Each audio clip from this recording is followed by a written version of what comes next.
जय श्री राधे सभी मित्रों को।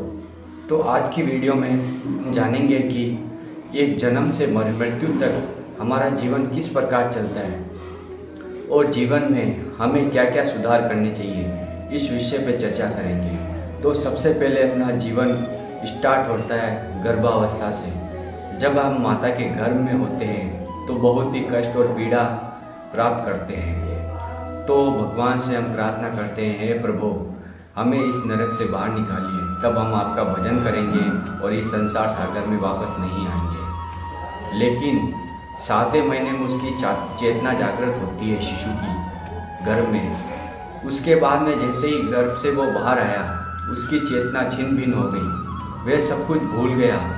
देवी होशिया गुणमयी मम माया दुरतया मामे वे प्रपदंते माया में शाम तरंती थे। जैसे ही माया की चपेट में आया, वह सब कुछ भूल गया।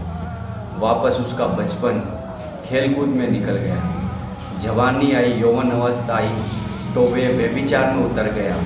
केवल हिंसा, काम, क्रोध, लोभ, मोह, केवल अपनी मनोकामना पूर्ण करना, अपनी इच्छा पूर्ण करना, अपने भोगों को भोगना, केवल यही इसका कर्तव्य रह गया। उसके बाद में जैसे उसने गृहस्थ जीवन में प्रवेश किया, उसके बाद में भी उसका क्या जीवन क्या, केवल सुबह से शाम तक काम करना, उसके बाद में अपने परिवार का भरण पोषण करना, उसके बाद में कभी लोभ का, कभी काम का, कभी क्रोध का, कभी मद मत्सर, ये तो सब घेरे हुए। उस व्यक्ति का मन कभी भी शांत नहीं हो पाया। वह कभी कुछ ना कुछ काम वासनाओं में ही फंसा रहा।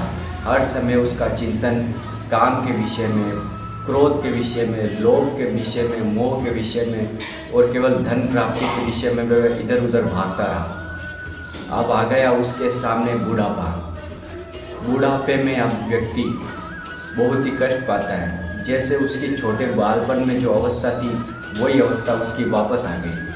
अब बुढ़ापे में कोई भी उसको पानी देने वाला भी नज़र नहीं आ रहा। जैसे व्यक्ति 70 साल की अवस्था हो गई और अपने पुत्र और पुत्र वधू को पुकारता है, मुझे एक लोटा जल पिला दो, तो वो साइड से निकल जाते हैं ऑफिस के लिए। क्या हमें यही काम है क्या, हम कोई दूसरा काम नहीं करेंगे, हम मुझे ऑफिस के लिए लेट हो रहा है, तो वो ऐसे उपवास करके निकल जाते हैं। तो बुढ़ापे में उस व्यक्ति जिसने जीवन भर अपने पुत्र और पुत्र वधू के लिए क्या क्या नहीं किया, संसार सागर में सब सुख दिए, मकान दिया, घर बार गाड़ी सब सुख दिए, लेकिन अंत समय में जब पिता को पुत्र की आवश्यकता थी तो उसके लिए वह कुछ नहीं कर पा रहा है।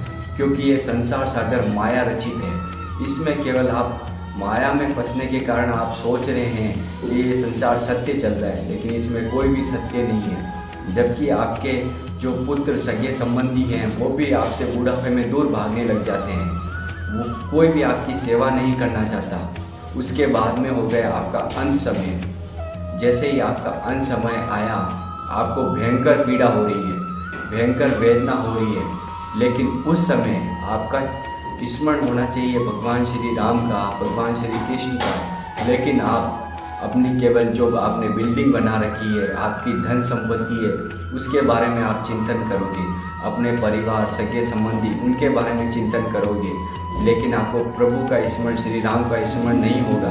क्योंकि राम नाम सत्य है, ये चीज़ आप भूल गए और वापस उस भयंकर कष्ट पीड़ा में उस व्यक्ति के प्राण निकलते हैं। प्राण निकलते ही, प्राण भयंकर कष्ट पीड़ा के कारण उसके प्राण निकलते हैं और वापस वो दुर्गति को प्राप्त होता है। क्योंकि उसका चिंतन बिगड़ गया, उसका प्रभु का स्मरण नहीं आया, इसलिए उसकी दुर्गति हो गई, काल के चपेट में आ गया और वापस उसे यमलोक लेकर चले जाएंगे उसे। उसके बाद में उसे यमदूतों द्वारा भयंकर पीड़ा पहुंचाई जाती है। उसे मारा जाता है, तेल में तलाया जाता है, बहुत ही भयंकर उसको कष्ट का सामना करना पड़ता है। क्योंकि उसे भजन के लिए नीचे संसार में भेजा गया था, लेकिन वह माया के प्रभाव के कारण सब कुछ भूल गया। उसे यह भी नहीं पता चला कि पाप क्या है, पुण्य कर्म क्या है, वह सब कुछ भूल गया। उसने उसके जो कर्म मनुष्य जन्म में उसने किए थे, पाप कर्म, उसके अनुसार उसे नरक में जाना पड़ा था और वहाँ की भयंकर यातनाएं सहनी पड़ी। तो मनुष्य जीवन का सार्थक बनाने के लिए हमें पुण्य कर्म करने चाहिए। हमेशा किसी से राग द्वेष की भावना, सुख दुख में समान, अपने परिवार का पोषण और प्रभु का चिंतन स्मरण, क्योंकि हमारा जीवन का उद्देश्य यही है, भगवान को प्राप्त करना। केवल मनुष्य जन्म, बहुत ही देवता भी जिसके लिए, राजा इंद्र भी जिसके लिए तरसते हैं, वो मनुष्य जन्म है। लेकिन केवल आप अपने जीवन में संसार भोग वासनाओं में घिरे रहे, केवल आपको काम, क्रोध, लोभ, मोह, धन, संपत्ति, केवल संसार की जो वस्तु है वो प्रिय लगने लगी और आपने भगवान को भूल गए। इस कारण आपकी दुर्गति हो गई और भयंकर आपको कष्ट का सामना करना पड़ रहा है उस समय। और फिर वापस आपको 84 लाख योनियाँ भुगतनी पड़ेगी, कभी कुत्ता, कभी बिल्ली, कभी सूअर। उसके बाद में जाके आपको लास्ट में ये मनुष्य जन्म मिला और उसको भी आपने बाल्यकाल से लगाकर बुढ़ापे तक पूरा ही व्यर्थ कर दिया। आपने एक समय भी प्रभु का स्मरण चिंतन नहीं किया तो आप दुर्गति से बढ़ जाते और इस संसार सागर से तर जाते, भव सागर से पार हो जाते।